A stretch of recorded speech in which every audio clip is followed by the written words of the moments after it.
We send letters out to all of the countries explaining to them, we'll look at the deficit we have or whatever it is with a country. We'll look at how a country treats us. Are they good? Are they not so good? Some countries, we don't care. We'll just send a high number out. But we're going to be sending letters out starting pretty soon. We don't have the clarity on what you're going to do with these expiration of these pauses. July 9. No, I thought I just said it. No, I thought I just said it. You ready? You're going to send the letters. I'm going to send letters. That's the end of the trade deal. I could send one to Japan.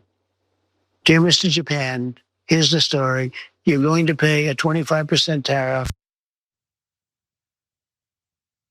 Dear Mr. Japan, that's where we're at with Grandpa and his mental state. Can you imagine if Joe Biden talked about Dear Mr. Japan?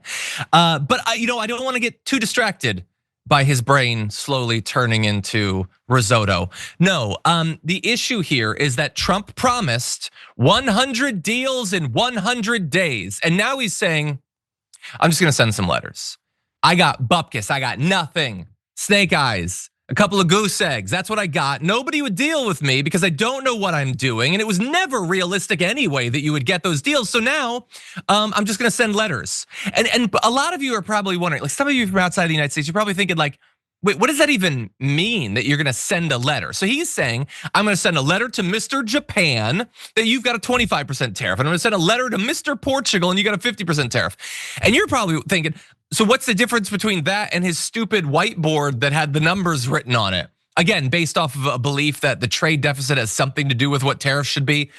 It's the same thing, except he wants to pretend that he's not backtracking to exactly to that. Thank you.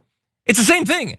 Your letter doesn't have the force of law. You're gonna have to do an executive order as you did the last time. So what are you doing? You said we don't need to have these tariffs because I'm gonna make deals, but now you didn't make the deal. So you're going back to the tariffs, which the last time you announced them, what happened to the stock market? What happened to our economy? What happened in terms of the ripple effects throughout the global economy? Presumably that same thing will happen once again because he doesn't know how to make a deal.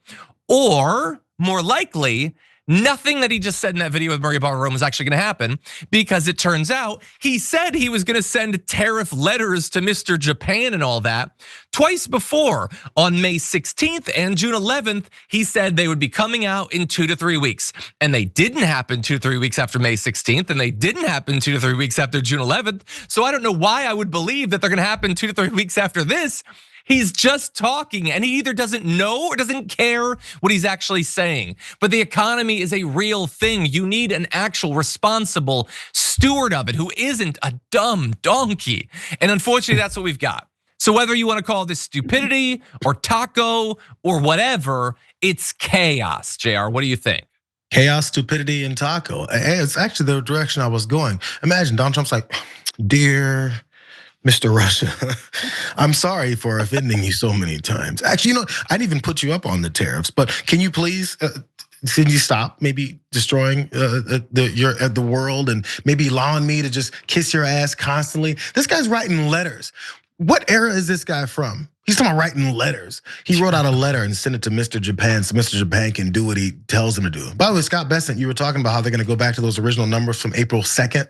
Scott Bessent came out, they still think this is the play. Well, I mean, if you guys wanna keep acting all like tough and not agreeing to our demands, we're gonna go back to that original levels of tariffs that we pushed that started this whole issue in the first place. So you're gonna go back to the problem? Bro, that was the problem. That's where we got in this situation because your guy started this problem. And after starting the problem, again, the result is we're gonna go and start this problem again if you guys don't do something about it. And thinking that American people and American businesses just aren't gonna be affected, aren't gonna point out how they're affected by this, aren't gonna realize how they're affected once this continues to kick their ass all over the place. But that's the thought, that's the level of his deal making. It's threaten, and then after that doesn't work, threaten.